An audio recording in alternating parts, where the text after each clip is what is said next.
বিমান টিকিটের সিন্ডিকেটধারীদের থুতনি চেপে ধরেছে ডক্টর ইউনূস সরকার। এক ধাক্কাতে 1,00,000 টাকার টিকিটের দাম মাত্র 25,000 টাকা। বিশ্বাস করতেও কষ্ট হচ্ছে। বিগত 15-16 বছর এই সরকারের সিন্ডিকেটধারীরা, দালালরা প্রবাসীদের রক্ত মাংস শুষে শুষে খাইছে। 25,000 টিকিট 1,00,000 টাকার উপরও বিক্রি করা হয়েছে। প্রবাসীদের হাড্ডি মাংস তারা ব্লেন্ডার মেশিনে ঢুকাইয়া জুস বানাইয়া খাইছে। প্রবাসীদের রক্ত মাংস ফানি করা অর্থ দিয়া তারা বিদেশের বিলাসবহুল বাড়ি গাড়ি করছে। তাদের ছেলে সন্তান আরামায়েশে আছে। আর আমরা প্রবাসীরা মা বাবা মরার পরও বিমান টিকিটের দাম বৃদ্ধি হওয়ার কারণে, অর্থনৈতিক সংকটের কারণে আমরা দেশে যাইতে পারি না। আদরে সন্তানের মৃত্যু হওয়ার পরও শেষবার মতো সন্তানকে দাফন করতে পারি না। এরকম হাজার হাজার প্রবাসী আছে। গর্ভধারিণী মা মৃত্যুবরণ করার পর টিকিটের দাম বৃদ্ধির কারণে অনেক প্রবাসী দেশে যাইতে পারে নাই। মায়ের নিথর দেহটা শেষবার মতো ধরে দেখতে পারে নাই, কবরে এক মাটি দিতে পারে নাই। এই যে কি নিদারুণ কষ্ট, এটা বুঝেন? যে প্রবাসী 25-30 হাজার টাকা বেতনে চাকরি করে, তার কাছে 1,00,000 টাকার টিকিট কেটে দেশে যাওয়া এটা স্বপ্নের মতো। আপ ডাউন টিকিট অনেক সময় 1.5 লাখ টাকা হয়ে যায়। আর ঈদের সময় তো এটা আর বলার অপেক্ষা রাখে না। যারা ভালো অবস্থানে আছে, ব্যবসা বাণিজ্য করে, ভালো বেতন পায়, টিকিটের দাম যদি 4 লাখ টাকা হয়, ইমার্জেন্সি কারণে তারা দেশে আপ ডাউন করতে পারবে।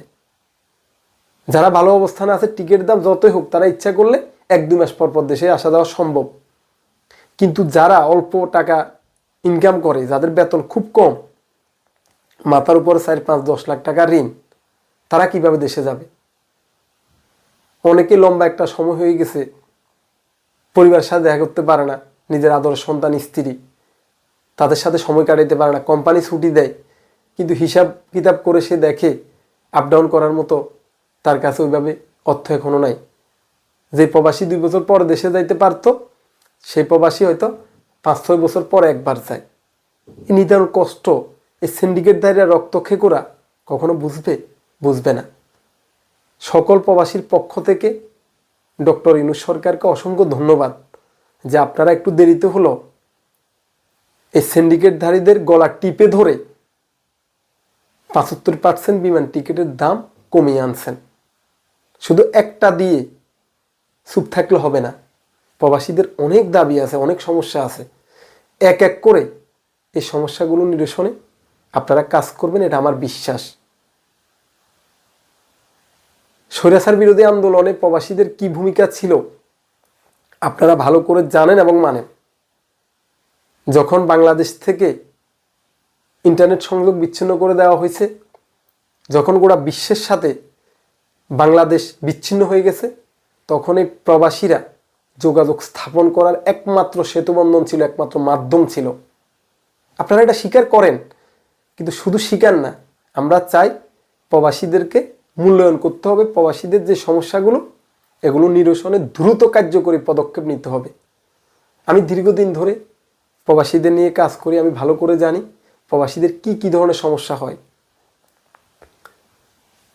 অন্তর্বর্তীকালীন সরকারের কাছে আমার অনুরোধ থাকবে, প্রবাসীরা যেন অল্প টাকায় বিশ্বের যে কোনো দেশে দালাল মুক্ত, দালাল ছাড়া যেন যেতে পারে।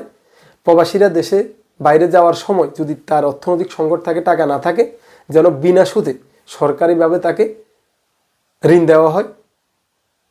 প্রবাসীরা প্রবাসে যাওয়ার আগে সরকারি খরচে যেন তাদেরকে দক্ষ প্রশিক্ষণ দিয়ে দক্ষ একজন শ্রমিক হিসাবে তৈরি করে তারপর যেন বিদেশে বৈধ চ্যানেলে পাঠায়, সেই ব্যবস্থা করে। প্রবাসীরা প্রবাসে থাকার কারণে তাদের পরিবার বিভিন্নভাবে হেনস্থার শিকার হয়। বিভিন্ন ধরনের জায়গা জমি সংক্রান্ত বিভিন্ন ধরনের সমস্যায়, যেহেতু তার গার্জিয়ান প্রবাসে, তারা হামলা করুক বা কোনো ধরনের বিচার আচার জন্য প্রার্থী হোক, সেটা যেন একজন প্রবাসীর পরিবার হিসাবে তাকে যেন দ্রুত সমস্যা নিরসনে যেন প্রশাসন থেকে শুরু করে স্থানীয় প্রতিনিধি সবাই যেন কাজ করে। প্রবাসী হিসাবে যেন তিনি একটু বাড়তি সুযোগ সুবিধা পায়, যার কারণ হচ্ছে তার গার্জিয়ান দেশের বাইরে আছে। প্রবাসী কেউ যদি স্বাবলম্বী হওয়ার আগে দেশে ফেরত যায় কোনো কারণে, একবারে চলে যায়, সে যেন ঘুরে দাঁড়াতে পারে, সে যেন ছোটোখাটো একটা ব্যবসা করে অন্তত পরিবারটাকে চালাতে পারে বিনা সুদে, তাকে যেন 8 থেকে 10 লক্ষ টাকা কমপক্ষে যেন ঋণ দিয়ে ঘুরে দাঁড়ানোর ব্যবস্থা করে দেওয়া হয়। কোনো প্রবাসী যদি বিদেশের মাটিতে মারা যায়, সরকারি খরচে খুব দ্রুত তার লাশটা যেন তার পরিবারের কাছে হস্তান্তর করা হয় এবং পরিবারের কাছে লাশ হস্তান্তর করার সময় কমপক্ষে সরকারিভাবে যেন তাকে অন্তত 10 লক্ষ টাকা ক্ষতিগ্রস্ত পরিবারের হাতে তুলে দেওয়া হয়। যার কারণ হচ্ছে দেখা গেছে ওনার 8-9 লাখ টাকা, 10 লাখ টাকা, 15 লাখ টাকা খরচ, এরপরে তিনি মরে গেলেন, তার পরিবার কিভাবে চলবে? ঋণগ্রস্ত এই পরিবার কিভাবে ঘুরে দাঁড়াবে? আত্মহত্যা করা ছাড়া তো তাদের আর দ্বিতীয় কোনো উপায় থাকবে না। তিনি যতদিন বেঁচে ছিলেন ততদিন তো অর্থনীতি টাকা সচল রাখছে, রেমিটেন্স পাঠায়। তাহলে একজন প্রবাসী রেমিটেন্স যুদ্ধে মৃত্যুবরণ করার পর দেশের কি দায়বদ্ধতা নাই তার উপর? দেশ কি তাকে কিছু দেবে না? দেশেরও তো দায়িত্ব আছে। তার দায়িত্ব ছিল দেশের রেমিটেন্স সচল রাখা, জীবন যুদ্ধে টিকে থেকে পরিবার এবং দেশকে ভালো রাখা। সে যখন জীবন যুদ্ধে হার মেনে গেছে, তার পরিবার পাশে দাঁড়ানো সরকার উচিত। এরকম বলতে গেলে অনেক সমস্যা আমাদের আছে, একদিনে সব সমস্যা সমাধান করা সম্ভব না। তবে উল্লেখযোগ্য যে সমস্যাগুলো, এই সমস্যাগুলো খুব দ্রুত আমাদের নিরসন করার জন্য এই সরকারের কাছে দাবি জানাচ্ছি। পাসপোর্ট থেকে শুরু করে একজন প্রবাসে আসা এবং আবার যাওয়া পর্যন্ত যেন কোনো ধরনের ভোগান্তির মধ্যে না পড়তে হয়। সরকারকে আবারও ধন্যবাদ জানাচ্ছি। আপনারা সিন্ডিকেটধারীদের থুতনি টিপে ধরার জন্য প্রত্যেকটা সেক্টরে, প্রত্যেকটা ক্ষেত্রে যারা প্রবাসীদেরকে জিম্মি করে অর্থ আত্মসাৎ করে, যে দালালরা প্রবাসীদেরকে বিভিন্ন ধরনের স্বপ্ন দেখায় বিদেশে নিয়ে অন্য দালালদের হাতে তুলে দেয়, মুক্তিপণ আদায় করে, প্রত্যেকটা দালাল এবং যে এজেন্সিগুলো আছে দালালদের তারা পালন করে প্রবাসীদেরকে বিভিন্ন ধরনের এই সমস্যার মধ্যে সম্মুখীন করে, বিভিন্ন প্রলোভন দেখিয়ে তাদের থুতনিটাও চেপে ধরবেন। সবাই ভালো থাকবেন। আবার কথা বলবো অন্য কোনো ভিডিওতে।